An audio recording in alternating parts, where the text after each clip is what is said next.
Salamat ng... Tik, tik. Kamit Ano? ka. Okay na. Thank you. Thank you, Sister Charlene, sa beautiful song na iyong inihandog ngayong Vesper worship program natin ngayong gabi. Mga minamahal mga kapatid, nakagagalak na muli na ngayong gabi tayo ay magsasama-sama sa pakikinig ng mensahe ng Diyos para sa ating Vesper meeting ngayong gabi. Iniisip ko na talagang sa simula ay mahal na mahal tayo ng Diyos. Patuloy ang kanyang pamamatnubay sa bawat isa sa atin. Patuloy ang kanyang daloy ng pagpapala. At patuloy na nananatili sa ating puso at sa ating kaisipan na tayo ay mahal ng Diyos. At ngayong gabi ay tayo ay naghahanda na para salubungin na naman natin ang banal na araw ng Sabat. At sa katunayan ay sa paglubog ng araw, kanina ay Sabado na. Pero ang ating programa, kagaya ng ating nakaugalian, ay hindi tayo nakakalimot na magkaroon ng Vesper Worship Program. At sa kinabukasan ay araw ng Sabado, ay siguro maganda rin sana kung meron tayong pagpupulong. Nakakapakinig tayo ng katulad ng mensahe ngayong gabi, Miyerkules ng gabi, kung Sabado na sa araw ng kapahingahan. Dahilan sa tayo ay isang church, mayroong pangalan ng ating church. At dahil sa panahon ng pandemic, ay nawala. Pero mayroon tayong Miyerkules at Vesper worship meeting. Gayon pa man, kung ano man ang talagang kalooban ng Diyos ay ating pasalamatan. Iniisip ko ngayong gabi kung ano ang pinakamagandang mensahe para sa ating Vesper program. At napakabuti ng Panginoon sapagkat ibinigay niya sa inyong lingkod ang kaisipan ng kung paano talaga mahal na mahal tayo ng Diyos. Kaya ngayong gabi ang ating subject matter sa madaling salita ay walang iba kung hindi pinangamagatan nating God's warning for His people. God's warning for His people. Aking tiningnan yung definition ng to warn.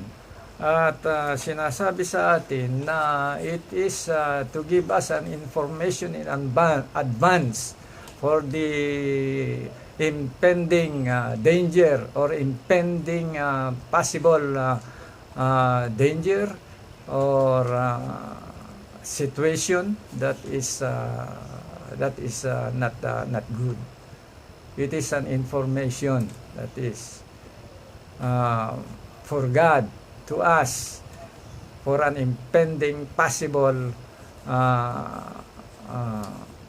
danger sa madaling salita. So, meron lamang akong tatlong mga teksto mula sa Bible kung ano yung babala ng Diyos, warning or information for God's people like us, God's faithful, for the church sa madaling salita. So nandyan sa ating PowerPoint, ito nga palang PowerPoints, talaga naisip ko na sa mga nakaraan, hindi ako masyadong nagagamit nitong PowerPoints sapagkat gusto ko yung eye-to-eye contact manatili. Pero kapag tayo ay merong PowerPoints, nawawala yung eye-to-eye contact. Pero naniniwala naman ako na nananatili sa atin kung ano yung talagang mensahe na nais ng Diyos na ibahagi sa inyo na mga nakikinig sa tuwing tayo ay nagbo-worship. So nandiyan mga talatang yan, alam na ninyo yan. Matthew 6:33, 2 Timothy chapter 3 verses 1 to 5, Isaiah 66:15 to 17.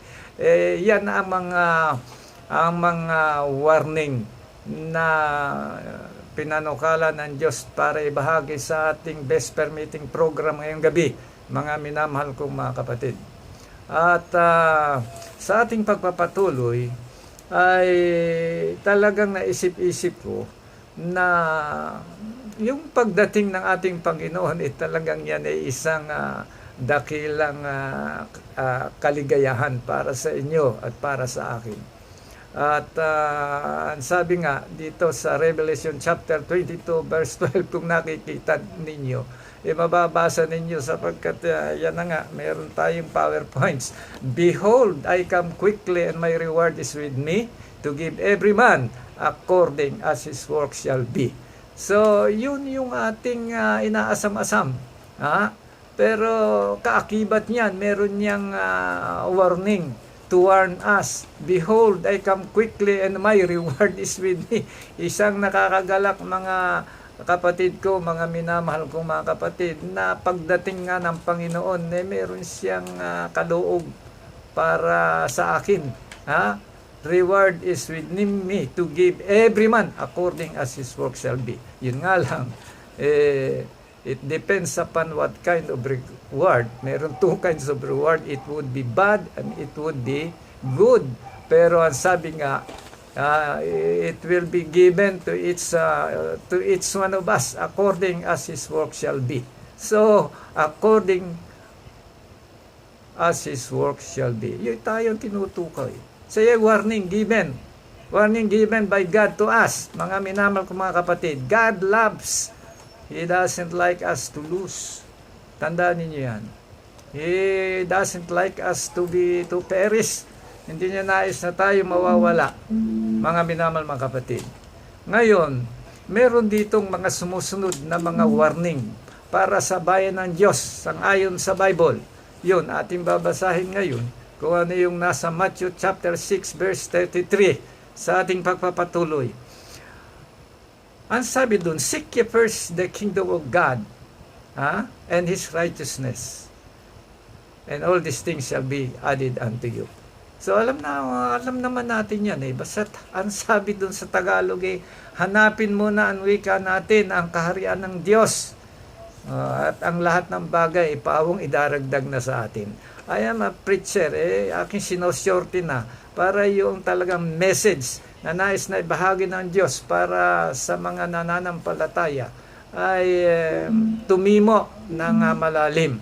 Mayroong isang doktor na ako'y nakasama, alam niyo po, itong doktor na ito matagal nang nananampalataya, katulad ng marami sa ating mga matagal na sa pananampalataya. At masasabi ko na ako'y matagal na rin sa pananampalataya. Pero alam ba niyo kung ano ang sabi ng doktor na ito? Isang faithful believer sa ating iglesia. Matagal na raw siyang nakikinig na mga mensahe sa pulpito.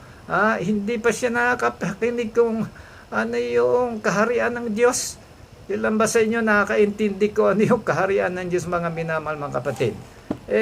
Sa aking pag-aaral sa banal na kasulatan, siguro nga, hindi natin maunawaan kung yung kaharian ng Diyos ano ba yan. Pero sinasabi sa atin sa banal na kasulatan, nakikita nyo dyan sa PowerPoints, God's kingdom is where the fellowship and the companionship of God is. It is where the love of God and the communion of the Holy Spirit is also found. And so, yan ang kaharian ng Diyos. Kung tayo naniniwala na tayo pumapasok sa iglesia from Sabbath to Sabbath at nadarama natin ang companion ng Diyos ay sumasa atin at ang kanyang paikisama ay sumasa atin, nararamdaman natin ang pag-ibig ng Diyos at ang banal na Espiritu ay nandoon at pumupuno sa atin. Therefore, yan po ang kaharian ng Diyos. Amen? Kaya hindi mahirap. Pero bakit sinasabi noong doktor na talagang hindi pa raw siya nakapakinig na nagsermon mula sa pulpito ng tungkol sa kaharian ng Diyos? Ang tanong ko naman sa kanya, ano ba ang pagkaintindi mo doon sa kaharian ng Diyos? Hindi ko pa nga naririnig ang isang pastor mula nung ako'y maging Adventista kung ano yung kaharian ng Diyos. Mga minamahal mga kapatid, it is a warning. Seek ye first the kingdom of God. Yung sinasabing seek ye first, it is God's warning for God's people. Ibig sabihin nun, hanapin natin yung mabubuting gawa. At ang lahat ng mga bagay ay ay pawang idaragdag niya sa atin. Seek ye first yung righteousness, yung right doing, yun ang unang pinahanap. Seek ye first the kingdom of God. And all these things shall be added unto you. So it is a warning. It is an information for you and me, mga minamahal ko mga kapatid. Yung kalooban ng Diyos ay ating hanapin. Kung ano yung kalooban ng Diyos para sa mga nananampalataya, tumanggap sa Kanya birang Diyos at tagapagligtas, ay yung po ang unang pinahanap sa atin. Alam mo, maraming mga warning dito. Mamaya, inyong masasabi ko ano pa yung mga impending danger o mga possible na sitwasyon na hindi natin matatanggap mga minamahal kapatid. Ngayon dito, yung ikalawa, ang 2 Timothy chapter 3 verses 1 to 5. Ang sabi dito, perilous time shall come, men shall be lovers of their own selves. Ang tawa, ang hika ay magiging maibigin sa kanilang sarili, covetous, boasters, proud, blasphemers, disobedient to parents, unthankful, unholy, without natural affection, truce breakers, false accusers, incontinent, fierce, mga mababagsik, despiser of those that are good, traitors, high-minded, lovers of pleasure more than lovers of God, having a form of godliness, but denying the father thereof. From such, turn away. Anong sabi ng Panginoon? Yung katapusan. Tingnan niyo yun. From such, turn away. Ibig sabihin, layuan ninyo. God is giving us an information, a warning sa mga bagay nito. Perilous time. Ang sabi doon po ay perilous time. Yun ang gusto kong ibahagi sa inyo para inyong maintindihan. Itong perilous time na sinasabi dito mga kapatid, ito ay hindi na po existing sa ating kapanahunan ngayon. Gayunpaman, nagbibigay ang Diyos ng babala sa atin. Information from such, turn away, mga minamahal mga kapatid. Ito po ay totoo noong kapanahunang bago nagkaroon ng antediluvian world, noong panahon ng Sodom and Gomorrah. Pero mula nung tanggapin natin ang ating Panginoon na ating tagapagligtas, mga minamahal na mga kapatid, this is no longer is existing now, sapagkat tayo ay mga anak na ng Diyos. Ito po ay hindi na sa ating kapanahunan ngayon. Gayunpaman, it is God's warning for us. Ini-inform kayo, mga minamahal mga kapatid. So, kung tayo mga minamahal mga kapatid ay magpapatuloy sa ating pananampalataya na nakilala ninyo, ay tayo ay mabibigyan ng magandang reward. Ano ang susunod? Ilan yun? Kung iisa-isahin natin yun na hindi naman existing today, there are 19 sins all against the will of God. So, God warns, for the wages of sin is death. So, yun ang warning, So, the third warning, ito yung ikatlo na. At ito'y alam na alam natin. Isaiah chapter 66.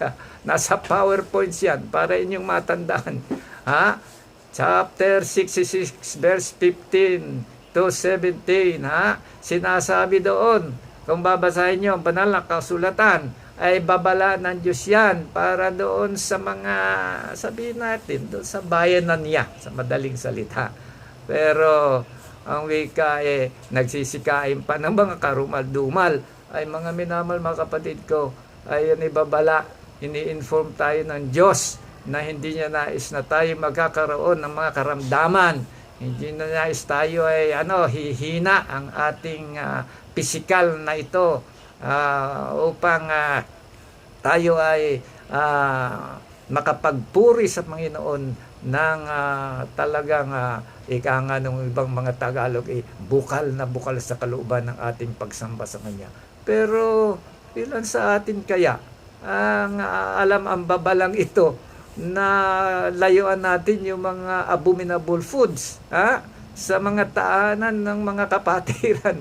Baka merong mga kumakain pa ng mga ipinagbabawal na mga pagkain, magkakasakit kayo diyan Sabi, pagkakaroon ng mga kasakit ay yung sobra, hindi maganda. Pero yung kulang, magkakasakit ka rin. So, sinasabi sa atin, 3 John 2, Beloved, mga minamahal, sabihin natin, mga kapatid ko, I wish above all things that you may prosper and be in health, even as thy soul prospereth. May warning Yung ayaw ng Diyos, kapag gagawin natin, ay talagang yan ay, ang ibubunga niyan ay hindi maganda. Alam nyo, merong isang illustration ako naalala ito naman, babala lang, na kung nangyari man ito mga minamahal mga kapatid, sana huwag natin tularan. Sabihin natin, matagal na rin sa pananampalataya, magaling magbigay ng Bible study, magaling mag-lecture ng tungkol doon sa pagkakaroon ng kalusugan, kasama na yung nasa Leviticus chapter 11, nakalagay doon sa Deuteronomy chapter 14, verse 2, bakit ba ayaw ng Panginoon? Binababalaan tayo, nakainin lang natin yung sinasabi niya, na helpful para sa ating kalusugan.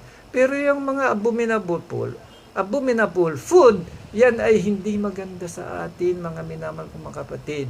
Mangyari, isang pastor ako, mayroon pa rin akong naririnig-rinig na si kapatid niya, kumakain ng karumal-dumal. Hindi maganda.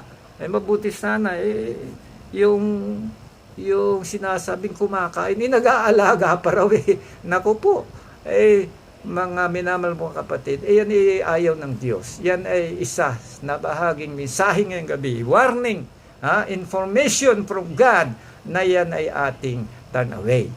Alam nyo, yung sinasabi kong magaling mag-Bible study, maraming nahihikayat, minsan ay naanyayahan. Naku po, sa isang handaan, ay pagdating doon sa handaan, nakita niya, naku, ay talagang masasarap yung mga nakahain. Nandun yung namumula-mula. Aking inisip-isip, sapagkat yun ang istorya.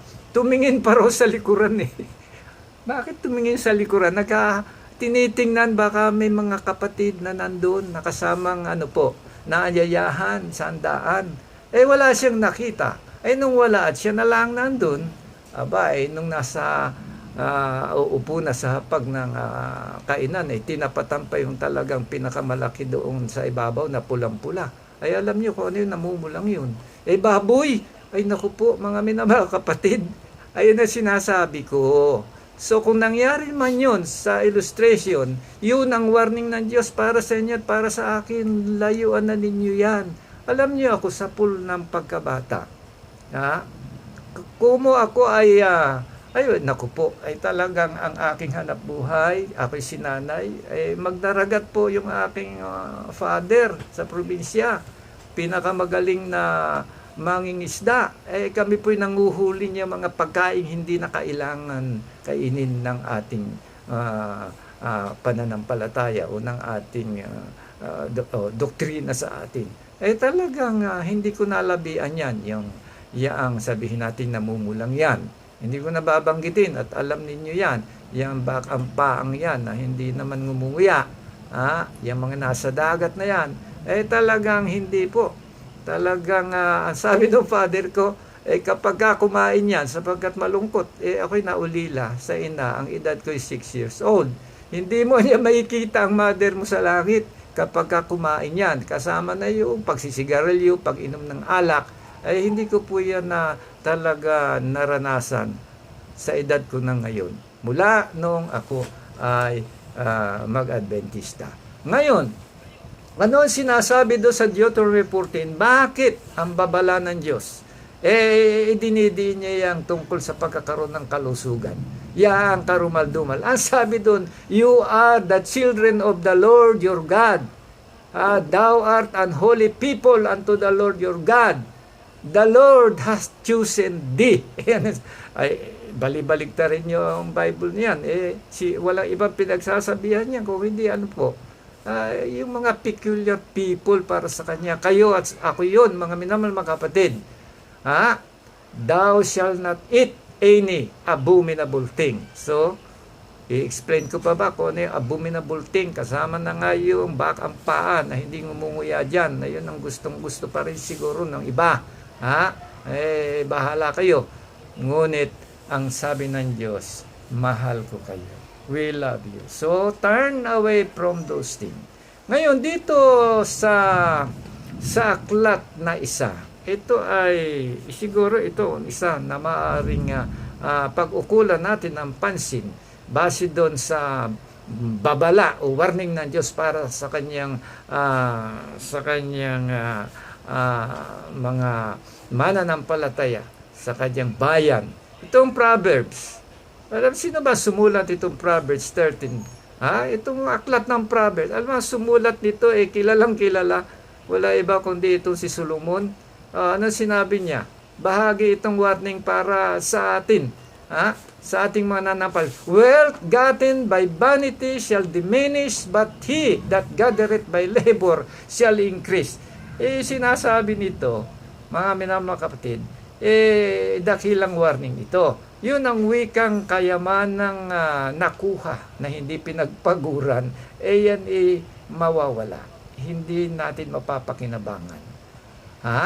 So, yan totoo naman. Nakikita naman natin, di ba? Marami diyang mga hold-upper kung ano nangyayari. Nakakuha nga sila. Hindi naman nila pinagpaguran. Pagka kinabukasan, wala na. Wala na sila. But he that gathereth by labor shall what? Shall increase. Yun, kayo ay palalaguin ng Panginoon. Yung mga ang wikang nagtatrabaho para ang wika kumita sa magandang kaparanaan ay kayo hindi pababayaan. 1 Timothy 6:10, for the love of money is the root of all evil, which were coveted after they had erred from the faith, and pierced themselves through with many sorrows. Ito ang kamalian po ni Haring Solomon. Si Haring Solomon's mistakes which he figured out at the end were meaningless. Ano ba yung istorya ni Solomon? Sino ba si Solomon?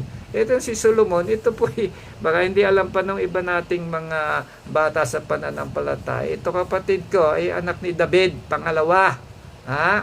Bakit? Sino yung una? Nawala na yung una dahil yung tatay niya ay masama. Alam nyo, ito ay anak ni Bathsheba Magandang babae yan. Ako, yung Bathsheba. Pero nakuha ni David yan sa masamang paraan. Alam niyo yung kwento. Pinapatay niya yung husband para makuha niya yung kanyang asawa. Pero ano sabi nitong si Haring Solomon? Sabi niya, vanity of vanities, all is vanity. Maging yung kayamanan. Ayun ang kanyang pagkakamali. Alam niyo si David, ilan naging asawa? 300. Mas marami itong anak niya 700 wives ito. At 300 mga concubines. Yan ang sinasabi sa atin ng tala. Pero ano ang kanyang weakness? Yung, sino ba yung naging Queen ng Sheba? Maganda yun Yun ay parang hindi naniniwala doon sa kanyang dating pinaniwalaan. So, nangyari, yun, na-course siya ng Diyos sapagkat yung kanyang mga foreign wives na yan ang nagdala sa kanya para ang wika magkaroon siya ng kasalanang idolatry. Tumalakod sa Panginoon. Pero siya'y mayaman. Pero, ang sabi nga dito, verse 18, for in much wisdom is much grief, and he that increaseth knowledge, increaseth sorrow. Siya rin sumulat doon. 3 aklat yung sinulat ni Solomon. Proverbs, Ecclesiastes, Song, Song of Song. Yan ang author si Solomon. Pero doon sa Song of Song, yun ang kanyang mga love affair, mga minamahal mga kapatid. Pero nandun, may babala, may information na makukuha para sa bayan ng Diyos, ha? Yung much grip, increases knowledge. Bakit uwi ka, nagkakaroon ng much grip, nangyari, affected yung inyong physical dyan. Pagka talagang for wisdom, at kayo ay talagang hindi magdudulot na sabi ng iba, maigi pa yung wala ka nang alam pero hindi naman maganda yon. Pero sinasabi rin ni Solomon, for in much wisdom is much grief, and he that increaseth knowledge increaseth sorrow. Yung physical mo, sapagkat hindi ka kontento, mga minamahal mga kapatid. So, yan ang ating mensahe. So, sa ating conclusion, at siguro mahaba-haba na, sa madaling salita, mga minamahal mga kapatid, ang ating conclusion ay ang babala ng Diyos o information ay walang iba. The message for our vesper meeting ay, firstly, if we do righteously, mga minamahal mga kapatid, then we would live happily.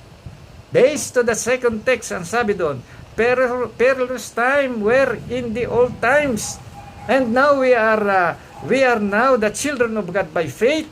We live to one another. We have now the peace and love of God, the peace and love of our fellow men. So if we obey, sa madaling salita, the laws of health according to the Bible injunctions, then we'll all live happily, healthy, to enjoy our life. So turn ye away from sin. Refrain from eating all abominable things. Beware, seek righteously, and do justly. So mga minamahal mga kapatid, huwag natin kalimutan ang mga babala o information ng Diyos para sa kanyang bayan. Magandang gabi po sa inyong lahat at pagpalain tayo ng may kapal.